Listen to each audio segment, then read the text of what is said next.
Hello everyone. This video is intended to get everybody back on track with the Garber essay. Quite a few people are off track, I think, for a number of reasons, and we need to make sure that we get everybody back on track and rather quickly.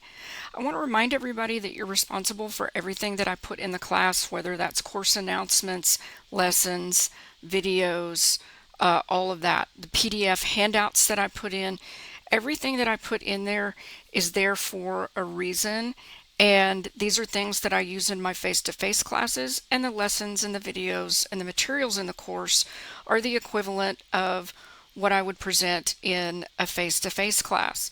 So if you're not going through everything, or if you're kind of skipping and skimming, or even if you're going through things more carefully, but if you're not writing things down, if you're not really processing those things, especially given that you may not be logging in every day, you may not be working on assignments in this class every day, so there could be days or gaps between the last time when you saw something or read something and when you sit down the next time to work on something.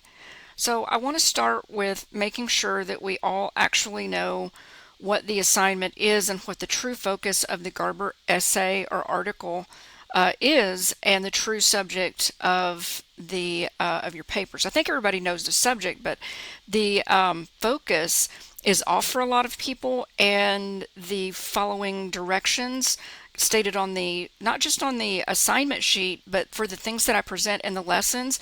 That's what I mean by following directions. It's not just about let me read the assignment sheet and follow that. That's just the bare bones assignment and the minimum requirements. So we're going to take a look at that in just a second. But I'm also expecting that you've read everything that I've put in there, watched all the videos, and seen all of the handouts, and ideally printed those out, because those are models and those have the patterns that you need to follow in your paper. So the first thing on the screen here is just, one of our course announcements, and this was a course announcement for week 4, and prior to this I had already made some things clear, and the following week I wanted to make sure everybody knew that the real subject is the impact of entertainment on society, not the metaverse. And I actually stated that in an announcement for the beginning of the week, saying, remember that the true subject of Garber's argument is entertainment, not the metaverse. She merely makes a comparison to a fictional concept from those dystopian novels. She traces where it originally came from, which is the novel Snow Crash. There's no such thing as a literal metaverse right now. You hear the term thrown around quite a bit. There are, there's virtual reality stuff and things like that out there, but we don't live or exist in a matrix-like environment. And so it's still, a concept. It's still a fictional thing. There are people that are trying to bring it more to fruition, and yes, there are some technologies that bridge the gap between reality and the digital world, but that's not what she's talking about. She's not talking about VR, AR, and all of that kind of stuff. She's talking about the regular kind of entertainment that you and I consume. Netflix, documentaries, the satirical news shows. She's talking about the YouTubers and the influencers that we're all familiar with and things like that, and the impact of those things that she is worried about that may happen if we're not careful. That's the true subject of the paper. And in a couple of videos I had asked the class to not harp on the concept of the metaverse, because you're going to lose sight of the fact of what the real argument is about. So I want to go through and show a couple of other things. So let's look here on the assignment sheet. Most everybody's seen this, but I think maybe not everybody remembers some of the things that are on here. You do have to write an essay that defends, refutes, or qualifies the central claim in Garber's article. But to do that, you also have to know what her topic sentences are to support that main claim and that argument. And the requirements are that you have to frame and wrap your argument around hers. That means all the way through the paper, you're going to have her topic sentences. Garber says, Garber argues that, Garber contends. And you have to indicate your stance when you're presenting hers, just like you do in in the thesis, but that's what it means to frame your argument around something else. You've got to present that something else first before you can chime in. And so you've got to, and I show the patterns in the drafting lessons, which I think a lot of people clicked into, but I think a lot of people maybe skimmed. They didn't really look and they didn't really process that, hey, these are exactly the same kinds of examples and papers for the type paper that we're writing, and that my paragraphs, my intro should follow these patterns. Obviously, you're going to write in your own voice, you're going to put your own stamp on it, but just in terms of the patterns, the models to follow, I think we missed some of those things. Few other things, about 40% of the paper needs to come from the things that you're using from the Garber source. So this is kind of it's a primary source paper, no outside research, but you are using the Garber source. So about 40% of what you're producing on here is her specific claims, her arguments, so that you have something to feed off of for your paper. And those things have to be cited, and I show how to do that in the drafting lessons, which some people have seen, but a lot of people have not, or if they've seen it, they have forgotten. So that 60-40 split should be in the form of largely paraphrase.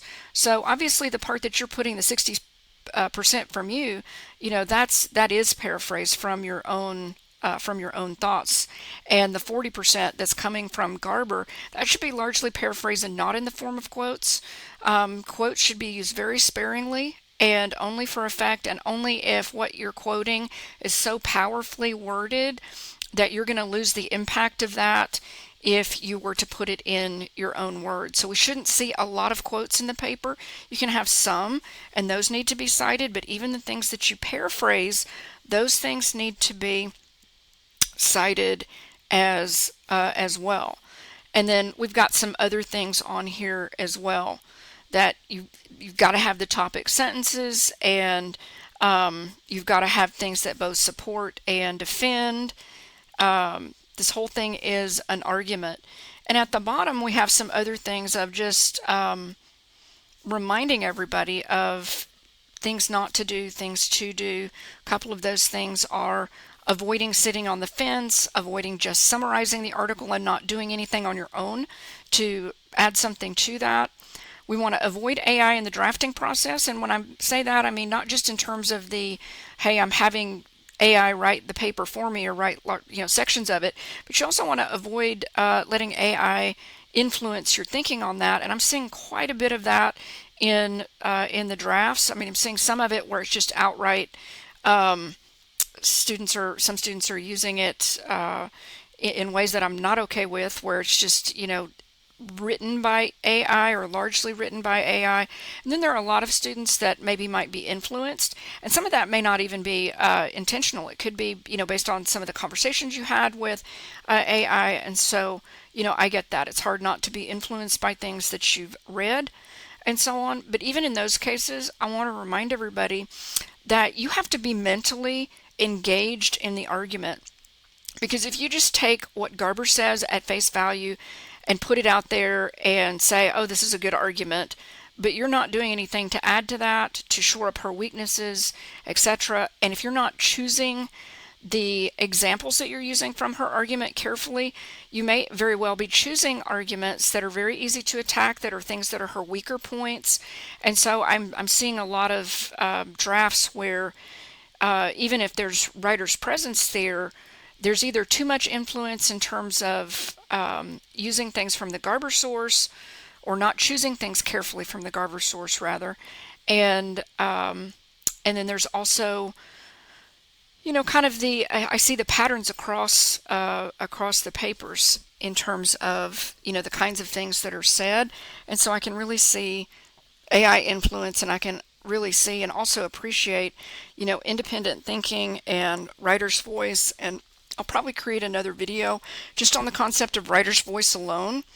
And so yeah, and we also have some other things like never begin the conclusion with in conclusion or in summary, and never make announcements in this essay. Lots and lots of people are saying in this essay I will argue, or in this essay it will be demonstrated that. Two things. Number one, it goes against convention. We don't do that in this type of essay ever. We'll never make announcements or proclamations. And number two, this is something that AI does a lot. And if you ask it to write something, and if you say, oh, write an introduction for yada yada, it will often do the whole announcement thing. And so when I see that, or when your other professors see that in a paper, it can set off alarm bells. Now before AI, I don't know if it would have set off alarm bells. Sometimes students just would do that on their own. But now just the sheer number of students that are doing that, it can set off alarm bells. I'm a little bit less alarmist than probably some of your other professors, but a lot of times when I do see certain things, it does raise an eyebrow and it does invite further scrutiny. So you certainly want to avoid those kinds of things as well. Okay, so let's bounce over here to the lessons. I want to click into the creating the outline for your first essay. This was a good lesson to have looked at in conjunction with the video. Now I have clicked into the Blackboard Analytics just to kind of get a sense of who's clicked into what. And I can also look and see how long you spent on it, but that doesn't tell me, did you really read it or process it? You could have had something open on your screen and not been looking at it. You could have clicked on a video and let it run. So that doesn't tell me a lot, but what does tell me a lot is what I see when things are turned in. So I'm going to scroll down and show a few things that emphasize. So here I've got an example working thesis that gives everybody kind of a very basic example, and I just kind of picked an angle to explore, although Garber makes some compelling points about the dangers of immersive entertainment. Her argument is overstated, right? So even here I'm emphasizing, what I announced earlier, what was talked about in the various videos about that. There's a sample working thesis here, and then if we scroll down a little bit more, and we see things about creating the rough outline, and I'm giving you my process. We'll also see some things that would make it more apparent that you have to, on what it means to frame your argument around somebody else's. So I'm kind of walking you through my thought process. The first thing you have to do is to identify her main topic sentences. Those Claude reverse outlines that we got were great, but it depends on what kind of reverse outline you got and what you did with that so that you could extract topic sentences from it. Now this is a topic sentence of Garber's that I put in my own words, and it's one that I used to, for this demonstration in this lesson to illustrate how do I take her topic sentence, since mine has to be wrapped around hers, and how do I make it my own. Well, first of all, I have to have an opinion, a stance, a leaning. But prior to that, I have to at least be able to identify her statement, but also her argument. So here I say that Garber laments the commodification of the news, tragedy, and history, and worries about the negative impacts of that. So what I mean by the commodification of that is she worries about turning news and history and tragedy into entertainment, and she's got a lot of different worries about that. So before I even create my my formal outline, I'm going to bullet point, well, what's her main argument? She says, oh, well, the news can't compete with entertainment news, all the stuff you see on Netflix. And so I'm just bullet pointing all of those things, mapping out what her basic argument is so I can see it. And now I'm starting to respond and react to that, right? So all the stuff you see in blue is me responding, me reacting. So now I'm starting to think about what I think about what Garber says in that particular claim. And so we'll see in just a minute when I click into the drafting outline what that looks like. Now I've got kind of a less great example here at the bottom, but how I turned that rough outline into a formal outline. I've got way too much me in this right here. So if I were a student at my own class, I would say, okay, this is great. I can see the logic here, but there's way too much writer's presence and not enough presence from the source. If I were to write just from this, I'm going to have way more me in those sections than I am with Garber, but at least I have, the basis here. What does she say? What do I say? What does she say? What do I say? What does she say? What do I say? And so on. So it's completely framed around her argument, and I have a plan for how to approach that. So if I were a student in my own class, I would not be worried about my ability to argue the point. I would be worried about the balance of Garber's presence to mine, and that would be what I would say to myself. So if I've fully processed all of that, it's going to be more useful when I go back into the drafting lessons. Now, keep in mind that that written lesson was meant to go with this. This video right here, I can tell who watched that one too. I can tell who watched this one based on what their outlines looked like. They looked a lot like the one that was in the video, and that was based on a student outline, and those were generally, kind of more on point, even if there were some problems there. So let's take a look at the drafting lessons. And I'm going to scroll down, and I did put, kind of general strategies about how to write, but in the outline, you're also getting like what goes in the introduction. So you have to read this to see what goes in. You need a hook. You need to state the what the issue is, and you need to lead into the thesis. And for a paper like this one, you're also going to have to present the article, the article, and the argument of the person that you're framing your argument around.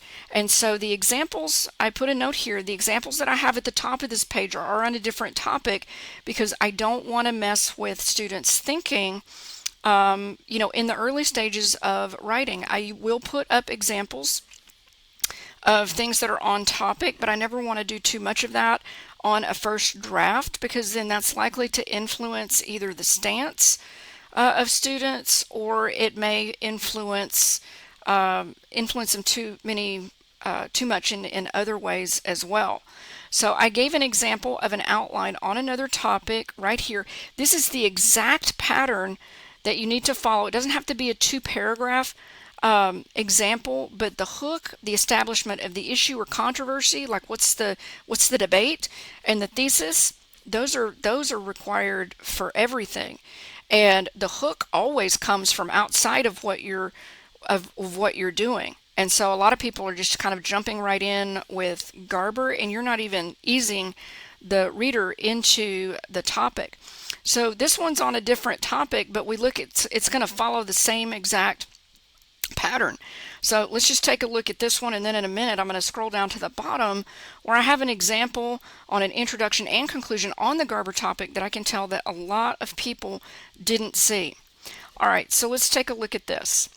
As children, Cinderella steals our hearts not because she is beautiful, but because she is kind, loyal, unselfish, and uncomplaining. She steals the prince's heart, though, because she is stunningly gorgeous and enigmatically elusive. Only by virtue of magic would a prince ever deign to court, then marry a girl who had been brought up in servitude. But such is the way with fairy tales, to make us believe in things that are not true. Our parents tell us many such stories when we are children, but none are as false as these sayings, that beauty is only skin deep, that looks don't matter, and that it's what's on the inside that counts. The truth is that looks do matter. We judge others based on their appearance, and they in turn judge us. Writer and attorney Deborah Rode points out in her article why looks are the last bastion of discrimination, just how prevalent this practice is, and how it's impacting the workplace. More and more, we're starting to see a resurgence in workplace discrimination, not based on race or gender, but on appearance. As a result, some states and a few cities have passed laws banning appearance-based discrimination in the workplace. Rode claims that such laws will prevent and redress wrongdoing, unfair hiring and promotion practices, and that the prevalence of such laws might make modest gains in expanding our own views of beauty. Such laws may be well-intentioned, however, they won't do much to redress appearance-based discrimination in the workplace, and such laws will have little to no impact on our attitudes towards appearance. Now, again, you don't have to have a 2-paragraph intro. It just worked out this way in this particular example. But there's a hook in the beginning, and in this particular example, the entire first paragraph is the hook, and it leads into the real issue, which is presented in the second paragraph where the writer and the article is introduced. Her argument is summarized in a very concise nutshell, and then her thesis is presented, and then a thesis is presented around that where it says such laws may be well intentioned, but they're not going to do much good to address the real issue, and they're not going to have much impact. These are the things that need to be in your essay as well. So if I close that and go back into this, I'm going to scroll down to the bottom where I have an introduction and conclusion on the Garber topic as well. Now again, I don't normally do this, but sometimes I'll put one little something in.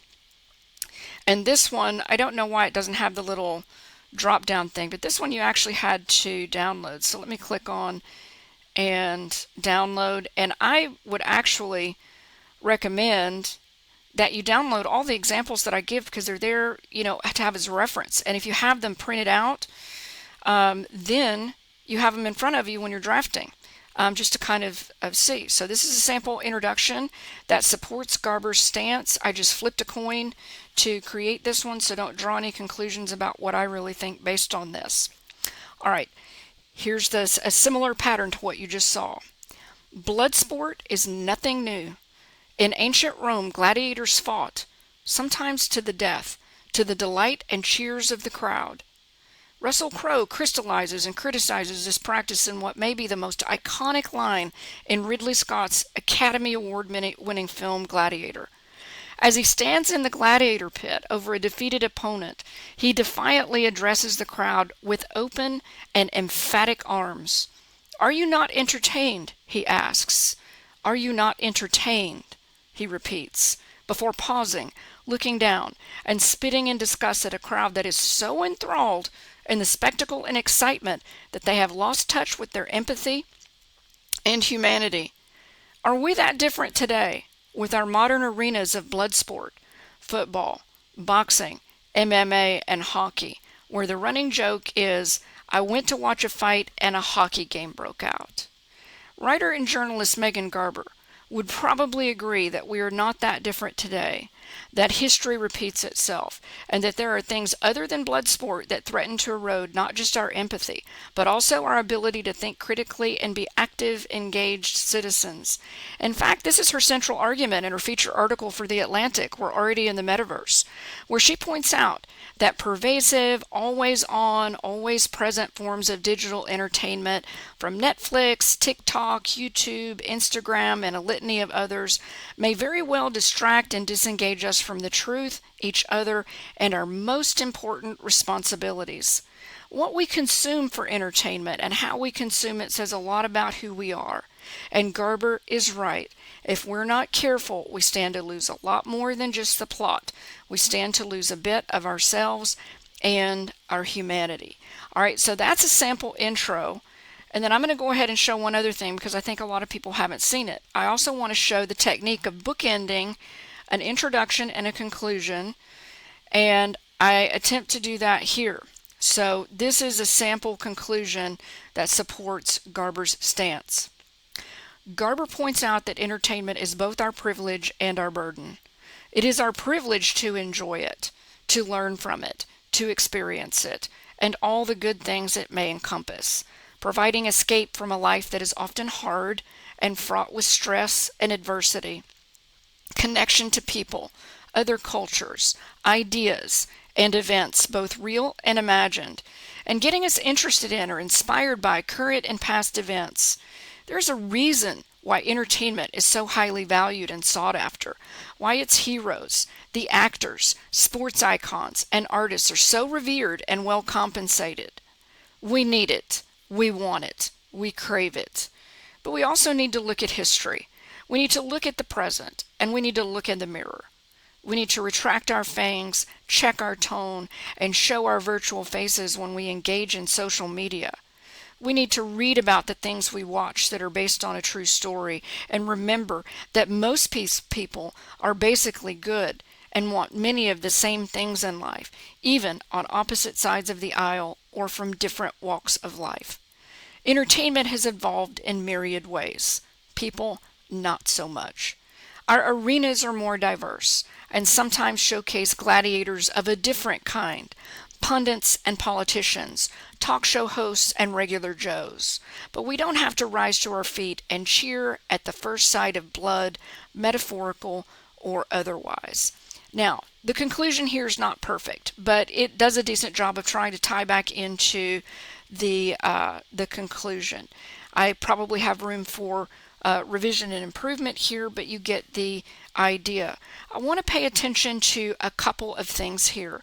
The voice, the simplicity, the intellectual engagement in the task at hand. These are the things that we are looking at, and these are some of the things that I'm seeing less of in some of the drafts. And I'm probably not going to do it in this video, but in another I'll do some comparisons between some things to talk about voice and things like that, and the things that make writing really stand out and resonate versus things that are kind of more flat and technical and devoid of a lot of the things that we want to have happen in a paper. So I'm going to show one other thing before I wrap this up and get this out, so that we can, first of all, kind of reset and regroup even those that have drafts that are still eligible for participation in the upcoming week's activities, but a lot of us are off track, to some degree or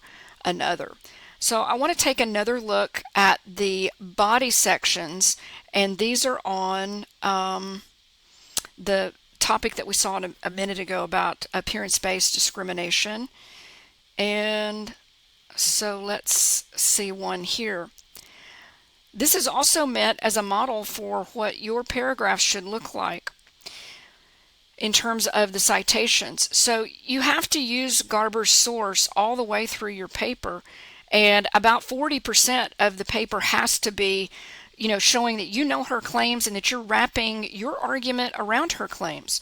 So even though this is a different example, yours won't say Rode points out, yours will say Garber points out that. And then you're chiming in with this is true, and so on. So let's look at this one paragraph, and then I'll wrap this up so we can get this out. Rode points out that many employers would argue that they should have some say in an employee's appearance because he or she is a reflection of and a representative for that business. Notice how there is a parenthetical note there telling the exact page number that I got it from. Since I used Rode's name in the signal phrase, I get to leave it out of the note. So signal phrase, it gives me a shortcut here, and since this source only has one source in it, you should really just be identifying and introducing her in the introduction, and then thereafter it's just Rode this, Rode that. For your paper it'll be Garber this, Garber that, and the page number in the note. You really shouldn't be having too many things, or really any things necessarily, that will say Garber and then the page number, because it should already be apparent because it's a primary source argument.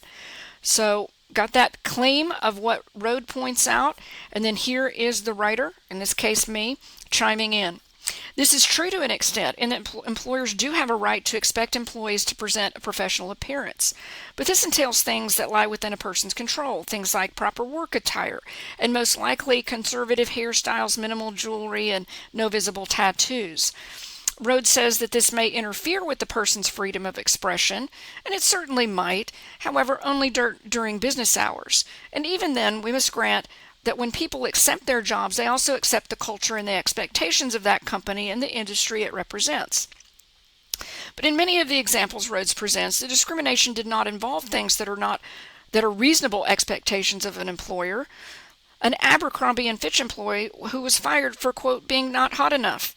The Jazzercise franchise who denied a woman who was not fit enough, or the casino waitress who was not thin enough. These are egregious examples of the most overt kind of appearance-based discrimination, and it's sad that these women had to go public and in some cases sue their employer in order to get any kind of justice. Perhaps if we had more cities and states with formal appearance-based discrimination bans, there would be fewer violations and less need to litigate. Now let's look at a couple of things here. Notice in the beginning, I present the author's very specific topic sentence stated in my own words with a parenthetical note there showing the exact page number that I got that from. And then I am, I am making a concession here. And so I made it a concession here that is, a couple, 2 or 3 lines, 4 or 5, 6 lines long. It needs to be brief relative to the less. But then notice that here I turn the point back to the point at hand. So I'm saying, yes, employers do have a right to expect certain things from their employees, and when you accept a job, you accept those kinds of expectations. But then I'm kind of bringing in things from the article saying, hey, she gives examples of really crazy examples of people being discriminated against because they weren't, they weren't pretty enough, they weren't fit enough, all of those kinds of things that are just, kind of beyond the pale. So I'm taking it back to my point at hand. So it's an argument, and it's an argument framed around somebody else's. So I have examples in here to show you the pattern, and this is what I expected to see even in the rough drafts. And I have, believe it or not, revised these lessons extensively to get them more and more concise, because I know there is a tendency for students to maybe not scrutinize things as closely as might be beneficial. But it's really important that you look at these things and print them out and have them in mind when you are working on things, because I do provide you with everything that you need to know to be successful even on a first draft in terms of executing things according to the directions, not only on the assignment sheet for the argument, but also in terms of the actual execution of that by showing examples and having the explanatory lessons and notes in between, telling you what all is going in there and that kind of thing. So I'm going to wrap this up and get this out so that everybody can see this, and so hopefully the light bulb will go off, because we've got to really roll up our sleeves in the coming week and get on track. Some people are already on track, and those people are already set, but a lot of people need to regroup to greater or lesser degrees. Before you do that, though, if you are participating in a peer review, hold off before you start doing any revising on your draft, because we have very specific requirements on that. Draft 2 is graded only on evidence of revision, and that evidence has to be shown to me in a very specific way using the compare feature or track changes in Word. Once you know how to do that, then you're welcome to get started on that. So that's it. I'm going to wrap this up so we can get this out so everybody kind of knows what it is that we're doing and what we're aiming for in the paper. Y'all have a great day, and I will talk to you soon.